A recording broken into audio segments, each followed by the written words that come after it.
एक राजा ने एक साधु से प्रश्न पूछा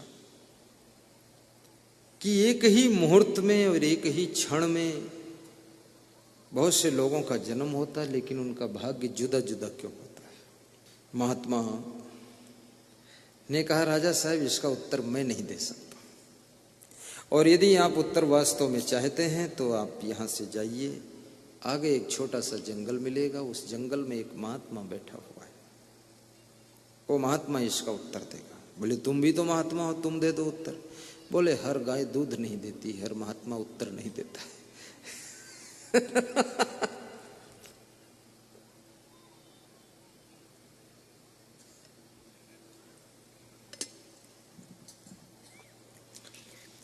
उस राजा को उत्तर पाने की बेचैनी थी। वो राजा वहां से जाता है और जा करके जंगल में प्रवेश करता और देखता एक महात्मा बड़ के वृक्ष के नीचे बैठा हुआ ध्यान कर रहा है। महात्मा की जब आंख खुली तो प्रणाम किया और महात्मा से पूछा कि महात्मा जी एक प्रश्न है, एक महात्मा ने आपके पास भेजा है।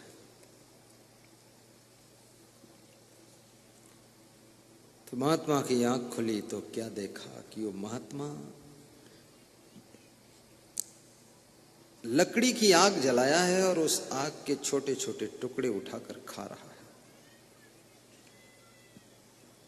तो इस राजा को और संदेह हुआ, ये आग क्यों खा रहा है। उत्तर दो महाराज, आग खाओ चाहे जो भी खाओ, बताओ। उसने कहा इस प्रश्न का उत्तर मैं भी नहीं दे सकता हूं, और आगे जाइए, एक छोटा सा पहाड़ आएगा, उस पहाड़ पर एक तीसरा महात्मा मिलेगा, वो उत्तर देगा। तो वहां गए। वहां जब पहुंचे तो देखा कि वो महात्मा अपना ही मांस नोच कर खा रहा है, थोड़ा सा काटता खाता है। अरे बोले ये तो बड़ा खतरनाक, ही उत्तर क्या देगा।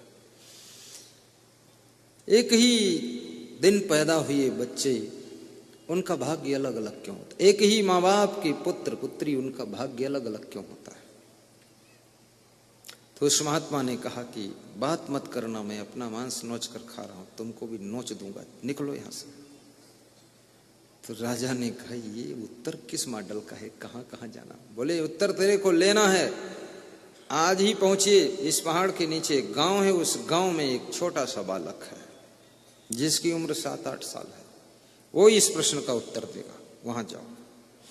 तो राजा वहां पहुंचा और उस बालक के पास पहुंचा तो बहुत बीमार था वो। अब मरा, अब मरा, अब मरा, तब मरा। तो राजा ने उससे पूछा कि मैं प्रश्न का उत्तर पूछने आया हूं। उसने कहा मैं उत्तर देने के लिए ही जिंदा हूं, अब तक मर चुका था। तुम बैठो, मैं बताता हूं क्या पूछना है। बोले ये पूछना चाहता हूं कि एक ही माँ बाप की संतान का भाग्य अलग अलग क्यों होता है। एक ही मुहूर्त में, एक ही दिन में जन्मे हुए लोगों का किस्मत अलग अलग क्यों होता है। उसने कहा मैं आपको बताता हूं।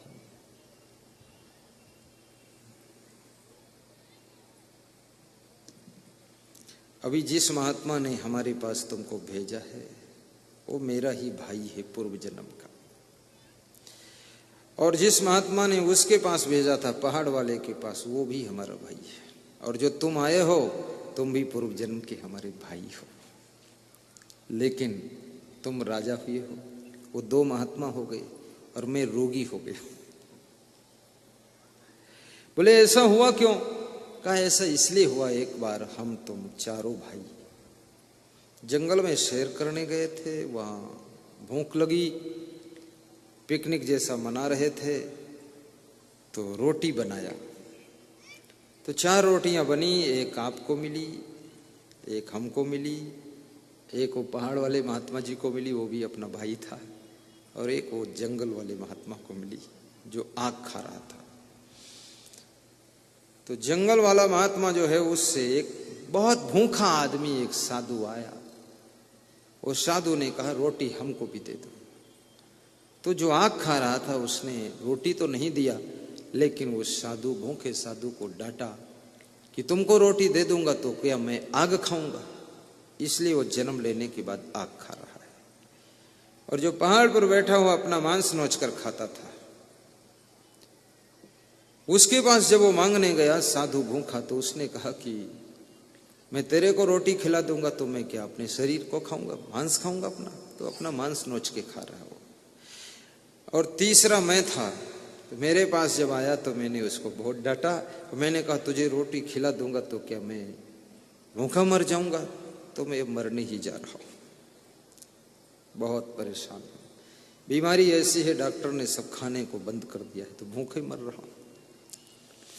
और तुम थे, तुमने जब ये देखा तो तुमने उस महात्मा को बुलाकर आधी रोटी दिया था कि तुम भी भूखे हो, हम भी भूखे हैं, आधी आधी खा लो। उस आधी रोटी के पुण्य के प्रभाव से तुम राजा हुए हो, और हम लोगों ने कठोर उत्तर दिया, इसलिए हमारी ये दशा हुई। वो सब तुम देख ही रहे हो। इसलिए एक ही क्षण, एक ही मुहूर्त में एक ही माता पिता के संतान अलग अलग भाग्य को प्राप्त करते हैं। इसलिए कभी तुम खाने जा रहे हो, कोई आ जाए तो उसको थोड़ा दे दिया करो, थोड़ा सा दे दो। हमारे संत महात्मा, जब मैं जलपान करता हूं, जितने संत आ जाते सबको दे देता हूं। भोजन खा रहा हूं तो भी दे दूंगा, 2-3 को तो दे ही देता हूं। बोलते हैं आप खा लो, बात को खाऊंगा। अरे हमने कहा तुमको पता नहीं, बात को टाइम नहीं, तुरंत इसी में से ले लो। और इसीलिए हम राजा तो नहीं बने, लेकिन महाराजा बन गए। मिल बांट कर जो खाए उसे इंसान कहते हैं, पराया दर्द अपनाए उसे भगवान कहते हैं, उसे भगवान कहते हैं। किसी के काम जो आए उसे इंसान कहते हैं। मिल बांट कर लीजिए, ग्रहण कीजिए। और जो महिलाएं चाहती हैं कि हम अच्छे कपड़े पहने, तो इनको कम से कम 10-20 जोड़ी कपड़े दान कर देना चाहिए। देखना तुम्हारी साड़ी बहुत टाप की आएगी। चप्पल जूते दान कर दो, सोने की चैन पहना है तो जरूर दान कर दो, चोरों का भी डर नहीं रहेगा।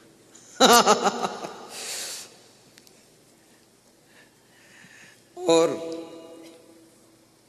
कभी कभी भोजन भंडारा दान किया करो। दान करने से गरीबी मिट जाती है, अमीरी आ जाती है, भाग्य खिलता है। खिलाकर तो देखिए लोगों को क्या होने वाला है।